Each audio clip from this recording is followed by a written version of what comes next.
நமக்கும் நமக்கு யாரை ரொம்ப ரொம்ப பிடிக்குமோ அவங்களுக்கும் நிறைய கருத்து வேறுபாடுகள் இருக்கிறது அப்படிங்கிறது ஒரு காமனான விஷயம்தான்.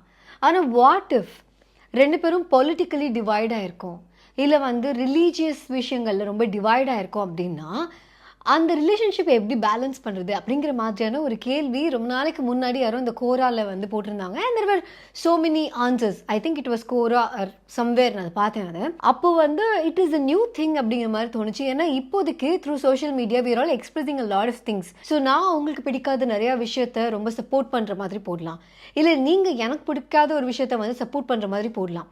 நம்ம யாரோவா இருக்கும்போது இது ஒரு பெரிய ப்ராப்ளம் இல்லை. ப்ராப்ளம் நம்ம என்ன யோசிப்போம், இங்கே பார்த்தியா இப்படிலாம் நினைக்கிறாங்க அப்படின்னு நினச்சி நம்ம போயிடுவோம். ஆனால் வாட் இஃப் நம்ம வீட்டில் நம்ம யார் கூட ரூம் ஷேர் பண்ணுறோமோ அந்த பார்ட்னராக இருக்கலாம், இல்லை நம்மளுடைய க்ளோசஸ்ட் ஃப்ரெண்டாக இருக்கலாம், இல்லை நம்மளுடைய ஃபேமிலிஸில் நம்ம அம்மாவாக இருக்கலாம், அப்பாவாக இருக்கலாம், நம்ம பேரண்ட்ஸ் ஒரு சிப்ளிங்ஸாக இருக்கலாம். இவங்களுக்கும் நமக்கும் ஒரு பயங்கரமான பொலிட்டிக்கலி போலார் ஆப்போசிட் ஒப்பீனியன் இருக்கும்போதோ, இல்லை ஸ்பிரிச்சுவல் விஷயங்களில் ரிலீஜியஸ் விஷயங்களில் நம்ம பயங்கர ஆப்போசிட்ஸாக இருக்கும்போது அங்கே இருக்கிற ஒரு ஃபேமிலி டைனமிக்ஸ் எப்படி இருக்கும்? இது நம்ம ரிலேஷன்ஷிப்பில் பார்க்குறத விட அதிகமாக ஜென்ரேஷன்ஸ்க்கு நடுவில் பார்ப்போம். நம்மளோட பேரண்ட்ஸ் ஒரு சில விஷயங்களை ரொம்ப ஸ்ட்ராங்காக பிலீவ் பண்ணுவாங்க, நமக்கு அதில் பயங்கரமான கருத்து வேறுபாடு இருக்கலாம்.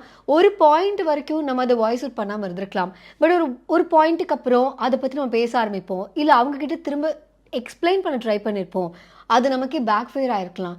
சம்வேர் நம்ம ரிலேஷன்ஷிப்பில் இது ஒரு பெரிய ஒரு அனகோண்டா மாதிரி ஒரு நடுவில் அப்படியே கிடக்கிற மாதிரியே ஒரு ஃபீல் இருக்கும் இல்லையா? ஸோ இதை பேஸ் பண்ணி ஒரு புக்கு தான் இந்த book, maps for lost lovers அப்படின்னு சொல்லிட்டு நதீம் அஸ்லாம் எழுதியிருக்காரு. ஸோ இவர் ஹீஸ் பேசிக்லி ஃப்ரம் பாகிஸ்தான். அவங்க சின்ன வயசில் இருக்கும்போதே ஃபேமிலியோட யூகேயில் போய் செட்டில் ஆயிட்டாங்க. ஸோ இந்த புக்கில் என்னென்னா, ஒன்று இந்த ஜென்ரேஷனல் கேப்னால இருக்கக்கூடிய டிஃப்ரென்சஸ் இருக்குது.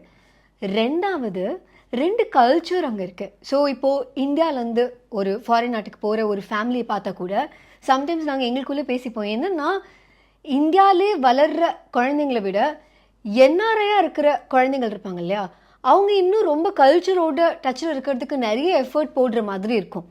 ஒரு சம்வேர் நான் என்னோட கசின்ஸே பார்க்கும்போது நிறைய பேர் பார்க்கும்போது எப்படி இருக்குன்னா, இங்கே நம்ம ஒரு சில விஷயங்களை இப்போ மாற்றி கொஞ்சம் வெஸ்டர்னைஸ் ஆன மாதிரி இருக்கும், பட் வேறஸ் அவங்க இன்னும் அது ரொம்ப ஸ்ட்ரிக்டாக ஃபாலோ பண்ணிருக்க மாதிரி இருக்கும். ஸோ இதை பற்றி ஒரு கான்வர்சேஷன் வென் வி ஹேட், அப்போது என்ன வந்துச்சு அப்படின்னா, ப்ராபப்ளி நமக்கு இந்தியாவிலே இருக்கோம், நம்ம பிறந்த ஊரில் தான் நம்ம இருக்கோம், அப்படிங்கும்போது நம்ம எஃபர்ட் போட்டு நம்ம கல்ச்சரோட ஒத்து இருக்கணும் அப்படின்னு நம்ம ஒரு எஃபர்ட் போடணும்னு அவசியம் கிடையாது. வேறஸ் எங்கேயோ ஒரு ஃபாரின் நாட்டுக்கு போனதுக்கு அப்புறமா அங்கே இந்த கல்ச்சரோட டச்சே இல்லாத போது it is one way of holding on to the country that you came from, or one way of holding on to your past, one way of holding on to your childhood. So அப்படி இருக்கும்போது it becomes very stronger. எங்கே ஒரு வேளை நம்ம இதெல்லாம் விட்டு கொடுத்துட்டோம்னா நம்ம இந்த நாட்டில் என்ன கல்ச்சர் இருக்கோ அந்த கல்ச்சரோடய போயிடுவோமோ, எங்கே நம்மளோட குழந்தைங்கள் அப்படி மாறிடுவாங்களோ அப்படிங்கிற ஒரு ஃபியரோட ஒரு சில ஃபேமிலிஸில் அந்த ஒரு இம்பேலன்ஸ் அப்படிங்கிறது இன்னும் மச் ஸ்ட்ராங்கராக இருக்குது. ஸோ இந்த பர்டிகுலர் புக்கில் என்னென்னா, ஒரு ஃபேமிலி பாகிஸ்தான்லேருந்து they have gone to UK. அந்த ஏரியாவில் நிறைய பாகிஸ்தானீஸ், இந்தியன்ஸ், பங்களாதேஷிஸ் இவங்க தான் இருக்காங்க. இந்த ஏரியாவில் என்னதான் எல்லோரும் யூகேக்கு வந்துட்டோம் அப்படின்னாலுமே everybody is trying to hold on to their own country. So அங்கே இருக்க Indians they want to be more like Indians, அங்கே இருக்க பாகிஸ்தானீஸ் அங்கே இருக்கவங்க they are trying to follow every thing that is being told in Pakistan. So இப்படி அவங்களுடைய home கண்ட்ரீஸில் இருக்கிற விஷயங்களை ஃபாலோ பண்ணணுன்னு ஒரு எக்ஸ்ட்ரீமிஸ்டாக மாறும்போது what happens with in the family அப்படிங்கிறது தான் இந்த புக்கில் எக்ஸ்ப்ளோர் பண்ணியிருக்காங்க.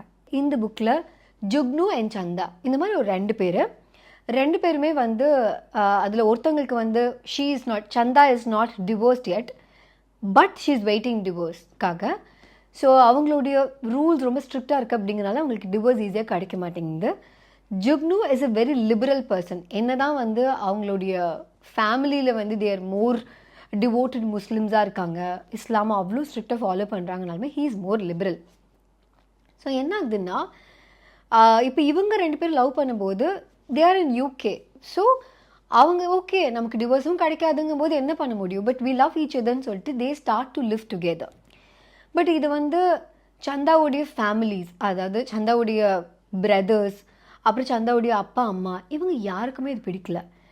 அவங்களுக்கு பர்சனலாக மட்டும்தான் பிடிக்கலையா அப்படின்னு பார்த்தா நாட் ஜஸ்ட் தட், அவங்க ஊரில் எங்கே போனாலுமே யூகேல தான், but still surrounded by the people from the same countries இல்லை நெய்பரிங் கண்ட்ரீஸுங்கும்போது வேல்யூஸ் ஆர் வெரி சிமிலர். அங்கே வந்து ஒரு ஹிந்து ஃபேமிலி இருக்கும், சர்ச் ஒன்று இருக்கும், டெம்பிள் இருக்கும், சீக் ஃபேமிலி ஒன்று இருக்கும். பட் இவங்க எல்லாருடைய மைண்ட் செட் கொஞ்சம் கொஞ்சம் சிமிலராக தான் இருக்கும், because they're all from similar backgrounds. So அவங்களுக்கு எல்லாமே இந்த பொண்ணு வந்து இந்த ஃபேமிலியோடைய ஆனரே கெடுத்துட்டா, அவங்களோட ஃபேமிலியோட மரியாதையே போயிடுச்சு இந்த பொண்ணுனால. ஸோ அந்த பொண்ணுடைய ஃபேமிலி எங்கே போனாலுமே தே பீங் டாண்டட். இந்த பொண்ணோட எப்படி இந்த குடும்பத்தில் இப்படி இருக்காங்க, எப்படி விட்டு வச்சுருக்காங்க, அந்த மாதிரி ஒரு பேச்சு. அண்ட் இந்த பொண்ணோட பேரில் வந்து they have a departmental store which is very very popular அந்த நெய்பர்ஹுட்டில். ஒரு பாயிண்டில் வந்து அந்த டிபார்ட்மெண்டல் ஸ்டோர்லேருந்து அவளோட பேர் எடுத்துருவாங்க. ஏன்னா அவள் பேர் வச்சுருந்தாலே அதை பற்றி கேட்பாங்க தானே, அப்படிங்கிறனால அந்த பேரையும் எடுத்துருவாங்க. அவள் வந்து டைரியில் எழுதியிருப்பா, I feel as if I am being erased அப்படின்னு அவள் எழுதியிருப்பா.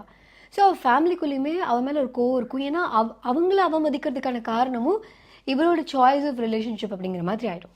ஆன் தி அதர் ஹேண்ட் ஜுக்னுவோடைய பிரதர் ஷமாஸ் அப்படின்னு சொல்லிட்டு, ஸோ ஷமாஸ் அண்ட் கௌகப் இவங்க 2 பேரும் they married for so many years. அவங்களுக்கு 3 குழந்தைங்க இருக்காங்க. இதில் கௌகப் வந்து ஒரு பயங்கரமான extremist. She is very very religious. அவங்களுக்கு வந்து ரிலிஜனை கொஷின் பண்ணுற மாதிரி எது நடந்தாலுமே பிடிக்காது. On the other hand Shamas வந்து ஒரு ஏத்திஸ்ட். ஸோ முதல்ல இவங்க ஃபேமிலிக்குள்ளேயே they have every other understanding. ஆனால் இவங்க 2 பேருக்குள்ளே இதுவே ஒரு பெரிய பிரச்சனை. இதை தாண்டி இப்போ இவங்க யூகேக்கு ஷிஃப்ட் ஆகிட்டாங்களா. ஸோ இந்த யூகேல தான் இவங்க குழந்தைங்க வளர்கிறாங்க. ஸோ அவங்க குழந்தைங்க வளரும் போதுமே கௌகப்புக்கு வந்து அவங்க வாழ்க்கையிலே ரிக்ரெட் பண்ணக்கூடிய விஷயம் என்னென்னா, இப்படி ஒரு நாட்டுக்கு நம்ம வந்துட்டோமே, இந்த நாட்டில் வந்து கல்ச்சர்னு ஒன்று இல்லையே, இவங்கெல்லாம் வந்து ரிலீஜியஸாக இருக்க மாட்டேங்கிறாங்களே, நம்ம குழந்தைங்க இங்கே வளர்ந்தா என்ன ஆகும், நம்ம நாடு மாதிரி இல்லை, நம்ம ஊர் மாதிரி இல்லை, இங்கே வந்து it is all in contrast or contradictory to whatever she believes in. அப்படின்னு இருக்கும்போது இவங்களுக்கு ஒரு ரொம்ப கஷ்டமாக இருக்குது இந்த இடத்துல அட்ஜஸ்ட் பண்ணுறதுக்கு. ஆன் தி அதர் ஹேண்ட் இவங்க 2 பேருக்கும் பிறக்கிற குழந்தைங்க இப்படி பயங்கர ரிலீஜியஸான ஒரு அம்மா, but they're in a country where things are different or probably அவங்கள சுற்றி இருக்கிற விஷயங்கள் ரொம்ப டிஃப்ரெண்ட்டாக இருக்குது. ஸோ இது ரெண்டோடைய பேலன்ஸ்க்கு நடுவில் இல்லாமல் தத்தளிக்கும் போது தான் அது ஒரு பிரச்சனையே. அவளோட குழந்தைங்க having been brought up in an environment outside of the country where this religion is being practiced so strongly, அவங்களுக்கு வந்து they will have a difference of opinion இந்த ரிலிஜனை பொறுத்த வரைக்கும். ஸோ அம்மா சொல்கிறதெல்லாம் அவங்களுக்கு ரொம்ப ஓவராக இருக்கும். அண்ட் ஒரு பாயிண்ட்டுக்கு மேலே just like every other kid they walk out of the family. And ரொம்ப வருஷம் வந்து வீட்டில் வந்து லோன்லியாக தான் இருக்கும் ஷமாஸ் அண்ட் கௌகப்க்கு. அண்ட் எஸ்பெஷலி ஃபார் கௌகப், ஏன்னா ஷமாஸும் வேலைக்கு போயிடுவார். So she'll be all lonely. ரொம்ப வருஷம் கழிச்சு தான் ஆசைப்பட்ட மாதிரி தன்னோட வீட்டில் தன்னோட 3 குழந்தைங்களும் இருப்பாங்க. சராக், மாஜாபின் அப்படின்னு ஒரு பொண்ணு, சராக் பையன், அண்ட் தென் உஜாலான்னு ஒரு பையன். ஸோ இப்போ 3 பேரும் இருக்காங்க. சராக் வந்து he is married and he has the kid also. So in a way it is a celebration because the house is field ரொம்ப வருஷம் கழிச்சு. On the other hand there is always this void. இதுதான் எனக்கு ரொம்ப பிடிச்சிருந்துச்சு. ஏன்னா இவ்வளோ நாள் இந்த வேக்கம் அண்ட் அந்த வாய்டை வந்து ஃபில் பண்ண ஒரு விஷயத்தை வந்து அழகாக சொல்லியிருப்பாங்க. When she goes upstairs to the bathroom immediately after Chirag has been there to wash his face, she notices that the linoleum is warm where he had been standing just now, and she has to steady her heart with joyful fingers. Her cold, cold house is full of her children again. There is warmth in unexpected places. So, நம்ம கௌகப்புடைய point of வியூவில் பார்க்கும்போது, she being a very religious woman, அவளோட குழந்தைங்களும் சரி, ஹஸ்பண்டும் சரி, they are questioning the religion, or அவங்க இருக்கிற நாடுமே வந்து she is not able to believe அவங்க வந்து இவளோட ரிலிஜனை ரெஸ்பெக்ட் பண்ணுவாங்க. அந்த மாதிரி எதுவுமே இல்லை. அண்ட் தன்னோட குழந்தைங்களே தனக்கு ரொம்ப ஏலியனேட்டடாக அவங்க வந்து ஃபீல் பண்ணுறாங்க. அண்ட் இந்த பிரச்சனைக்கு அவங்க வேற எங்கே போவாங்க? She goes to religious leaders. So அவங்க கொடுக்குற சொல்யூஷன்ஸை தான் அவங்க வந்து குழந்தைகிட்ட கொண்டு வந்து திணிப்பாங்க. ஆனால் என்ன ஆகும்னா அதில் ஒரு சில விஷயம் பேக் ஃபயர் ஆகும். ஏன்னா அவங்களுக்கு எக்ஸாக்ட்லி இவங்க என்ன சொல்கிறாங்கன்னு புரியாது. ஸோ அதை தன்னோட குழந்தைங்க எதிர்த்து கேட்கும்போது, டாக் பேக் பண்ணும்போது, how do she manage? So I feel இந்த புக்கு வந்து it is written by Nadeem Aslam. He knows a lot about Pakistan and அவர் வந்து ஒரு இமிக்ரெண்ட்டாக இருந்திருக்காரு. அண்ட் அவருக்கு இஸ்லாம் பற்றி தெரியும் அப்படிங்கிறதுனால he's written about Islam, he's questioned Islam, அதெல்லாம் அவர் பண்ணியிருக்காரு. But I think it applies to every other religion. It is not just to one religion. எல்லா ரிலிஜன்லையுமே there will be people who follow it blindly without knowing அதோடைய consequences என்ன, or அது சரியா தப்பா, do they understand the magnitude of it. அப்படி ஒரு சில பேர் இருப்பாங்க. ஒரு சில பேர் they'll question the religion but still they will stand up for the religion.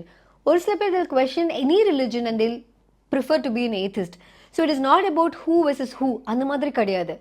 இதில் காம்ப்ளெக்சிட்டி ஆஃப் ஹியூமன் இமோஷன்ஸ் எப்படி இருக்குது, how it is all being played out. Let's say எனக்கு ஒரு விஷயம் சின்ன வயசுலேருந்தே தப்புன்னு சொல்லியிருக்காங்க அப்படின்னா, what if my loved once அது பண்ணும்போது நான் எப்படி அதுக்கு ரியாக்ட் பண்ணுறது, அந்த ஒரு கேள்வி. ஆர் இஃப் நான் சின்ன வயசுலேருந்தே ஐ எம் பீங் டோல்டு இதை பண்ணாத அதை பண்ணாத, இது தப்பு அது தப்பு அப்படின்னா, வாட் இஃப் ஒன் பாயிண்டில் I want to stand up for myself, even அது it is about standing against my own parents, my own loved ones அப்படின்னா, what would I do, what if I don't believe in whatever they believe. So இந்த ஒரு complexity of human emotions தான் இந்த புக்கில் explore பண்ணியிருக்காரு. And there are so many things to read. 10+ hours கிட்ட ஆச்சு இந்த புக்கு நான் படிக்கிறதுக்கு. அண்ட் அதோட prose and poetry it was so good. அந்த வேர்ட்ஸ் வச்சு எழுதியிருக்கிறது ஆர் நிறைய உவமைகள், அது எல்லாமே ரொம்ப நல்லா இருந்தது. அண்ட் இதில் நம்ம யார் கூடயுமே எதிர்த்து நின்று he or she is villain அப்படின்னு நிற்க முடியாது. யாருக்குமே பயங்கரமான சப்போர்ட்டிவும் பண்ண முடியாது. நம்ம we will be able to empathize with a lot more characters in the book. So you should pick up this book and read. உங்களுக்கு ஒருவேளை இந்த பர்டிகுலர் விஷயம் உங்களுக்கு ஒத்து போகுது, where you are also in a position where sometimes you align with your religious values, sometimes you are not able to align with the values of your religion, sometimes there is a misunderstanding, sometimes there is a lot of anger, sometimes there is a lot of thirst for freedom. இது எல்லாமே இருக்குது அப்படின்னா, probably this is a book that you should pick up and read. Maps for lost lovers by Nadeem Aslam. So இந்த book நீங்கள் வாங்கி படிக்கணும் அப்படின்னா அதுக்கான லிங்க் இருக்க கிளிக் பண்ணி இந்த புக்கை நீங்கள் வாங்கி படிக்கலாம். ஃபிக்ஷன்ஸ் நீங்கள் எக்ஸ்ப்ளோர் பண்ணணும் அப்படின்னா, இதே மாதிரி இந்த ஃபிக்ஷன் ஜானரில் ஆர் சைக்காலஜி, செல்ஃப் ஹெல்ப்னு any genre, the book show YouTube சேனலில் நீங்கள் போய் பார்த்தீங்கன்னா you can explore lot of genres. And பாட்காஸ்ட்டில் இந்த விஷயங்கள்லாம் நீங்கள் கேட்கணும் அப்படின்னா, இப்போ கொஞ்சம் என்னோடய குரல் கொஞ்சம் கடகடான்னு இருக்குது, பட் ஆனால் நல்ல குரலில் நிறைய வீடியோஸ் நான் பேசியிருக்கேன். ஸோ அதனால you can listen to the podcast on any audio streaming platforms like Spotify, ஜியோ7, கூகுள் பாட்காஸ்ட், ஆப்பிள் பாட்காஸ்ட் அப்படின்னு நீங்கள் கேட்கலாம். ஓகே, இப்போ நான் கொஞ்சம் பொறுமையாக தான் பேசுகிறேன். இந்த பொறுமைக்காக தானே பல பேர் ஆசைப்பட்டீங்க. ஏன் ஃபாஸ்ட்டாக பேசுகிறேன் இப்போ ஃபாஸ்ட்டாக பேசினா இருமல் வருது. பாய், ஏதோ ஃப்ளூ பரவுதான். பிவேர்.